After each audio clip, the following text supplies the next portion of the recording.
Vamos a explicar paso a paso el diseño de un circuito de control de temperatura. Vamos a empezar por el diseño del sistema electrónico que nos va a permitir hacerlo. Lo estamos viendo acá. Esto es un termistor, estas son resistencias, esto es un amplificador operacional, estas son las bobinas de una electroválvula,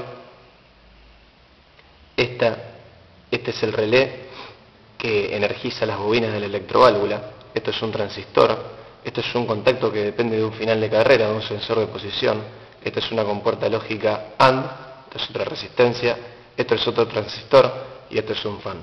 El objeto, un ventilador, ¿no?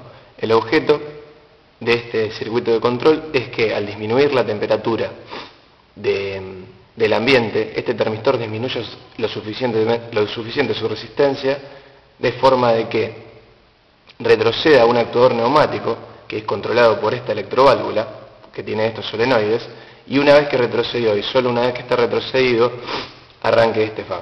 Ahora vamos a explicar brevemente cómo funciona este circuito electrónico. Al disminuir la temperatura disminuye esta resistencia y por ende aumenta este voltaje de entrada al comparador, que está comparándolo con esta otra tensión de entrada. Cuando llegue a un límite máximo la tensión de entrada BI, vamos a tener una salida lógica 1 acá de tensión alta, en este caso 12 voltios, que también va a dar un 1 lógico en la entrada de esta compuerta AND. Cuando tenemos I de base en este transistor, circula corriente por esta línea y tenemos energizado este solenoide. Este solenoide es a su vez el que energiza este contacto, y este contacto es el que le da corriente a las bobinas del actuador. Por ende, cuando tengamos un 1 lógico, cambiará el estado de esta bobina, cambiará el estado de este contacto y se energizará la bobina I2. Cuando se energiza la bobina I2, retrocede el actuador. Cuando retrocede el actuador, y solo cuando retrocedió este final de carrera, va a cerrar este contacto, y por ende vamos a tener un 1 lógico en la entrada 2 y un 1 lógico en la entrada 1 de la compuerta lógica AND. Cuando tengamos dos unos a la entrada de la compuerta lógica AND, tendremos corriente de base en este transistor y arrancará el fan. Por ende, el circuito funcionará exactamente como lo describimos, o debería funcionar exactamente como lo describimos, que es: aumenta la temperatura, retrocede el actuador, cuando retrocede el actuador y solo cuando está retrocedido, arranca el fan. Vamos a ver estos elementos. Esta es toda la parte eléctrica o electrónica del sistema, y esta es la parte de potencia. Vamos a ver la parte electrónica, que es la que está representando el circuito que acabamos de describir. Vamos a ver que se ven absolutamente todos los elementos y en la posición en la cual lo pusimos en el diseño. Este es el termistor, que es la resistencia variable con la temperatura. Estas son las tres resistencias que vemos a la entrada. Esta es la compuerta lógica, este es el amplificador operacional, esta es la resistencia de salida, este es el primer transistor, este es el relé, esta es la compuerta lógica AND, las otras dos resistencias que tenemos, el segundo transistor y a la salida el fan.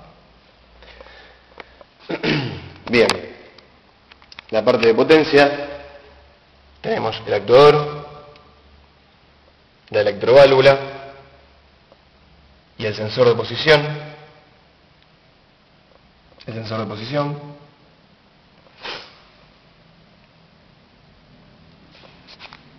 Y vamos a ver cómo funciona.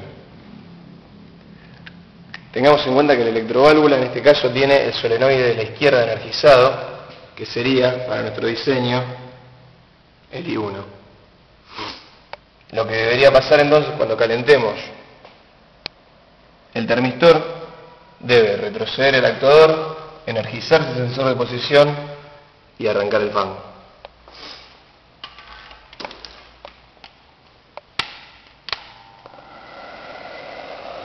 Calentamos el termistor, retrocede el actuador y arranca el fan. Vamos de vuelta. Vamos a mirarlo ahora en conjunto.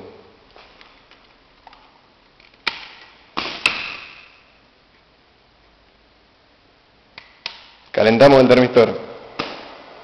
Retrocede el actuador y arranca el fan. Probablemente no se esté viendo muy bien cuando arranca el fan, así que vamos a verlo desde otra posición.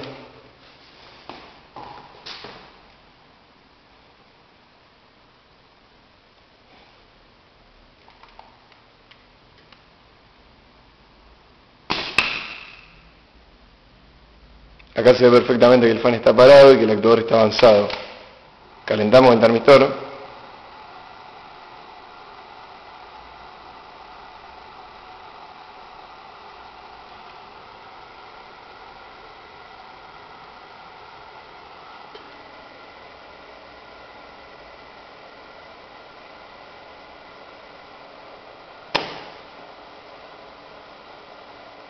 Y solo cuando termina de retroceder arranca el fan. Espero que se haya entendido.